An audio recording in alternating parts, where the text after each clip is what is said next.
Hello everyone, this is my extended project qualification I took in June of 2024. It's gone slightly differently, of course. I'm not allowed to actually record this back in school when I've done it, but now when you're seeing this video, I'm uploading this video in the future when I've got my A-level results, and you can actually enjoy this video and of course see what grade the example it got.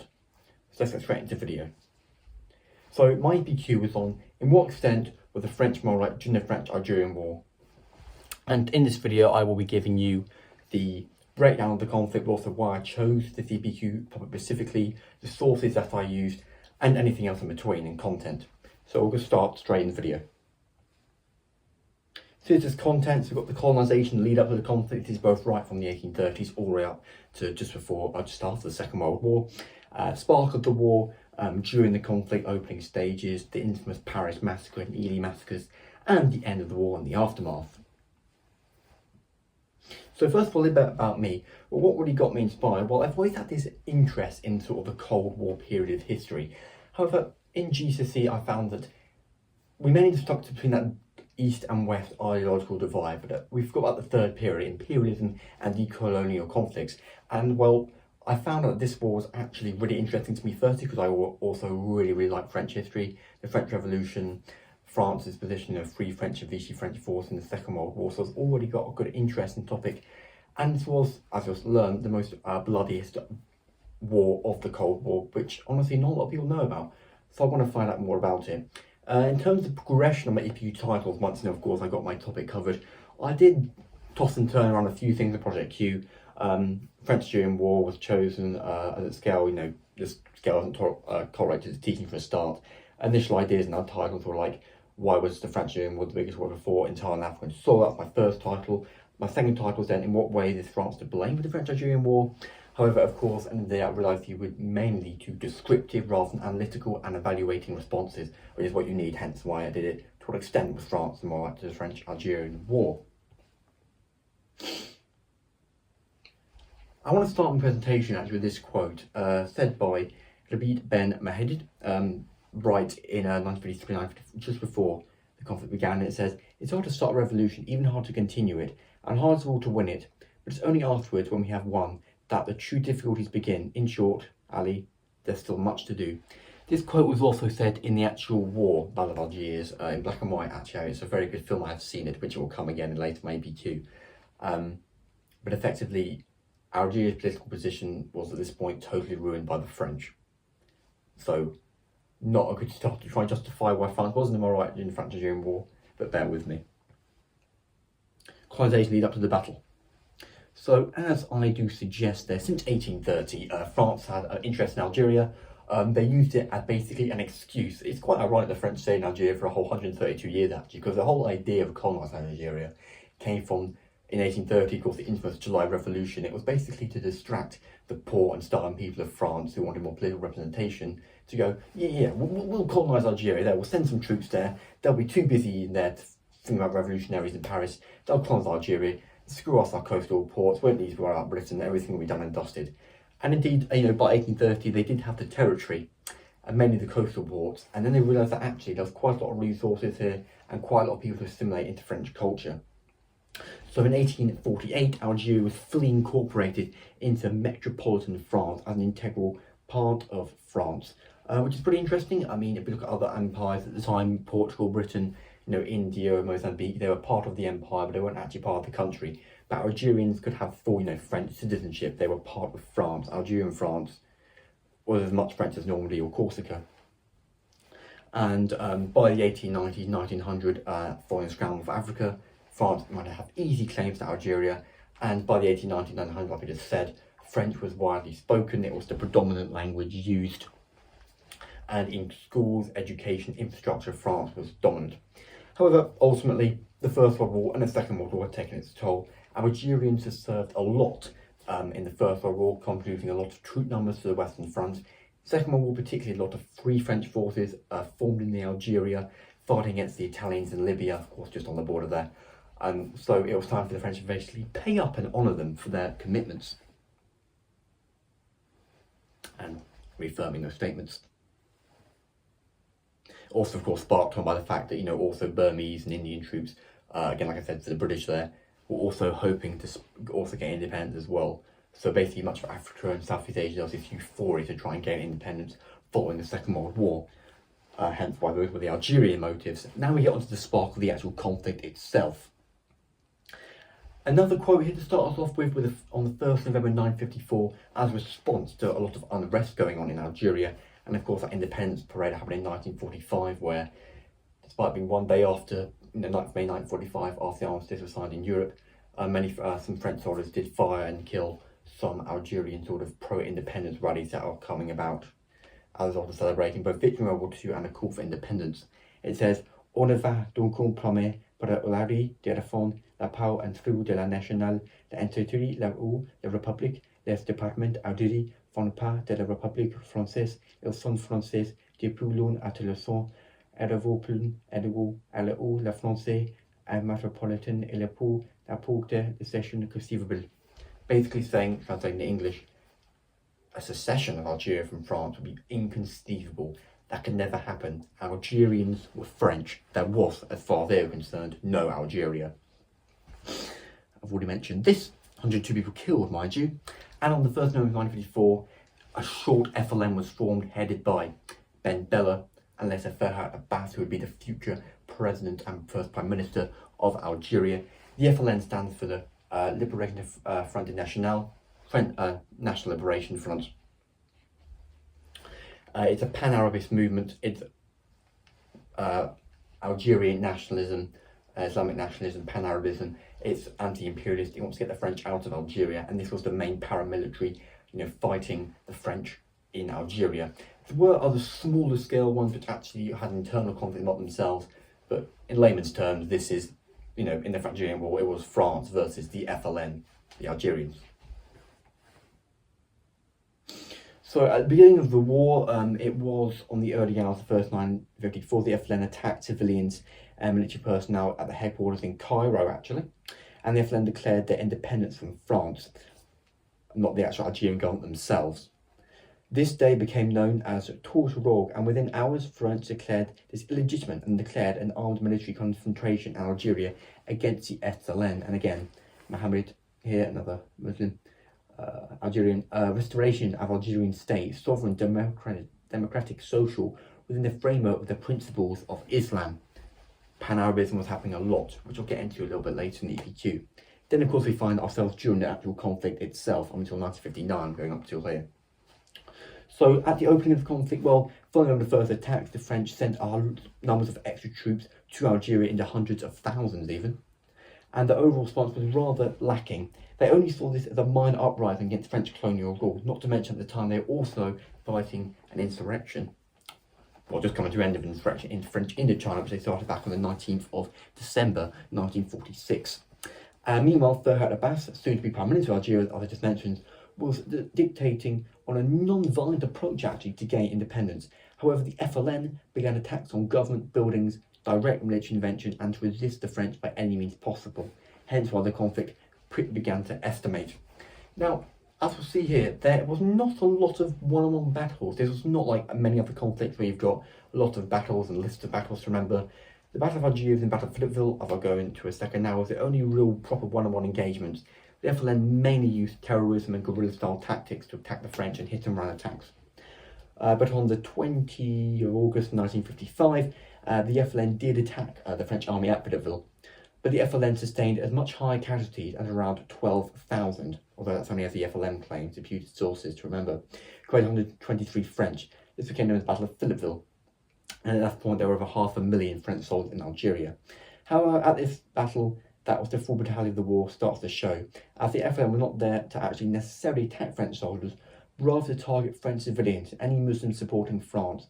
Humanitarian concerns of the war now began to raise and debate if it was morally justifiable. And as a result, we see by this, and by the end of spring 1956, the continued FLN attack caused the French to send yet more troops to Algeria. When 70 French soldiers were killed at Dejabri, the French started to portray the FLN as savages. And although some diplomats applied for peaceful resolution, the French authorities refused to recognise the FLN. Now, here is another absolute nail in the coffin. I would later realise that France did actually have to decolonise from Algeria, which was through the Suez Crisis. French had an economic monopoly over the Suez Canal, British territorial, the Israelis were hoping to gain more territory in the Sinai. However, Guy Mollet, the French Prime Minister, along with Anthony Eden and Benjamin von Guerin, could not upheal and overthrow Gamal Abdel Nasser, and the Suez Canal remained within Egyptian control. Relevant for the French? Well, it was, like I said, the final nail in the coffin. France and Britain were now second-class powers to USA and USSR. France could not continue its own foreign policy without American consent or Russian consent. Anti-imperialist sentiments ran even higher in much of North Africa, and the days of colonial rule were over. France needed to decolonise. Now it was mainly just a question of when they were actually going to do it, for Algeria's case. But France made it clear, okay, independent Algeria now on the table then at the end of 1956, between the Suez Crisis from October 1956 to November 1956, when was it actually going to occur? And when would they begin to recognise it? As a result of this continued hate with the FLN, again, as we can see here, Marcel Bigard, the French general, the French did actually use torture tactics against the Algerians, mainly Genjou, which is, you basically just electrify the testicles of your victim in order for them to provide information. Meanwhile, the testicles, that is, and genitalia for women, and meanwhile the FLN were executing any French civilian or European speaker in Algeria, and then dumping their bodies either in streets or in wells. So, tit for tat, possibly. Either way, this was becoming a very brutal and horrific war, to say the least. However, from a humanitarian point of view, I think it's probably better to just be executed rather than tortured in the genitals and then executed by the French. So perhaps the FLN are in slightly more role of justification, but you can't be quite for sure. In Algeria, the response to this complete torture by the French between the 30th of September 1956 and 24th September 1957, Ben Bella ordered that every European in Algiers, well, French that is, but again, mostly European, but mostly of them were French, but again, European anti-imperialism sentiment, should be executed and killed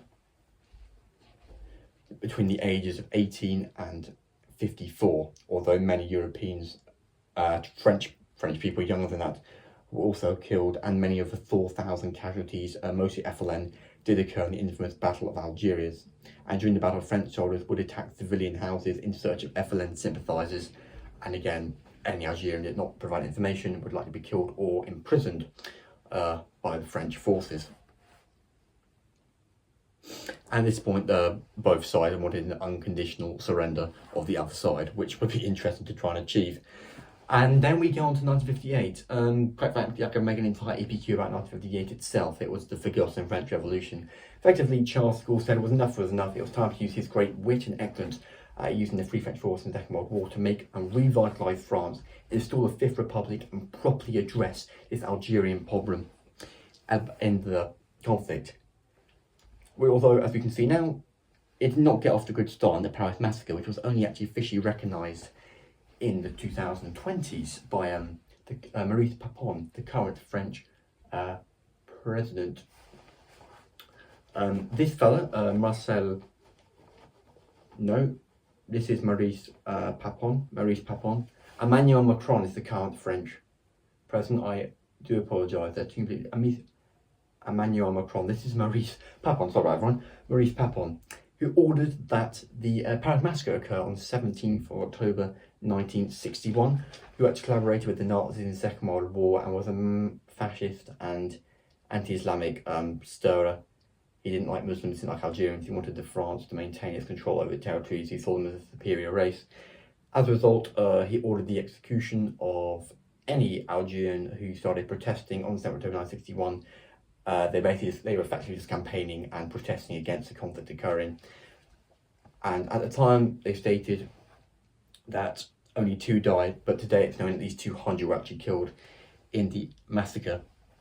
And here he said, pour un coup de tout, nos devons honorer dit. And again, it's on here, Algeria belongs by Algerians. And at this point, the French public really didn't like the fact, the impact of the Paris massacre. Following events on October the 17th, 1961, Charles de Gaulle promised complete equal rights to Algerians and making them officially French citizens, possibly even up to gaining independence. But ultimately, at least the coastal regions, But no, all of Algeria wanted independence, even the interior and natural Sahara Desert. So effectively there was now a no-way return of the conflict, hence why the Evian Accords did occur, and Algeria gained their independence. A lot of it I passed you around this DVD now about the Battle of Algiers.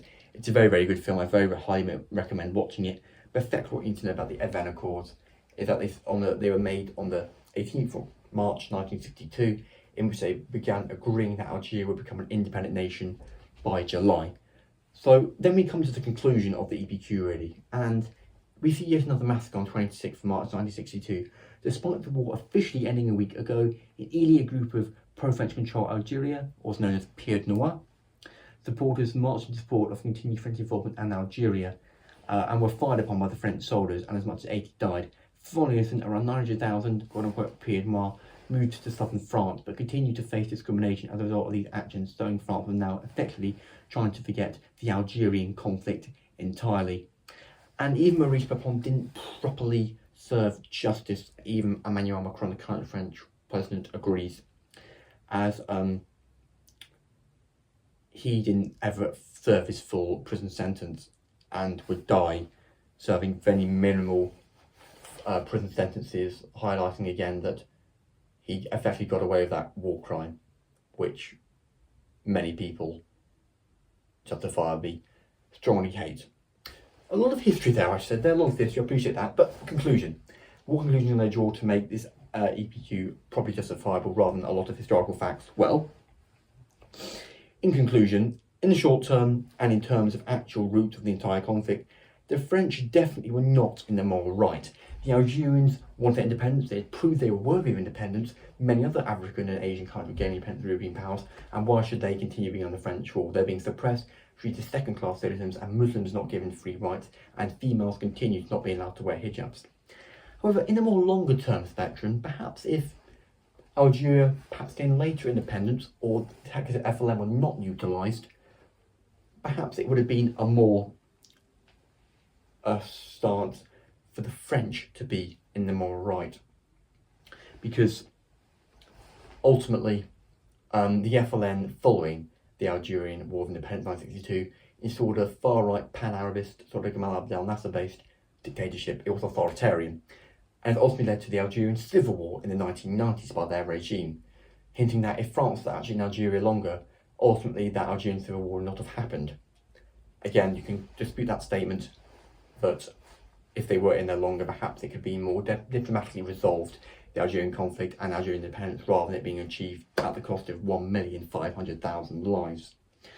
So, in actual my sources now of the evaluation of my EPQ, in terms of the positives, finding all the sources I needed and the sheer amount of advice and support from my teachers, both with first and second hand experience that official conflict easy to obtain, my view did change a lot from the EPQ process, which I like, because it means I'm properly thinking about my sources, their relevance, primary, secondary. Can they be trustworthy? Why do I think the source is trying to say that? I think I do enjoy about the EPQ. It really makes me analytically think a lot more about what I'm doing. It's going to help a lot in university ultimately. And also quick to acknowledge how good the question is and importance. However, some cons, I find that most sources came from same areas such as JSTOR or Google Scholar. They weren't a huge variety always, not to mention many were actually French or American made, not by Algeria made. Most of my sources were made by Europeans or North Americans, so I did lack the total cultural diversity and cultural diffusion of the sources. So perhaps I would have had a different approach or different final answer if I got more Algerian sources. One final point of the content I want to make though is that Algeria was not the most brutal war in history, neither did it see the most human rights violations. Most battles or lives lost. However, considering it saw 1,500,000 people die actually, its significance both North African and world history, it is rather disappointing it has not been documented more. And what is true about the war is it's up there as a war where both sides equally in psychologically damaging methods to achieve their goals and outcomes. Some of the sources I use, as I've already mentioned, JSTOR,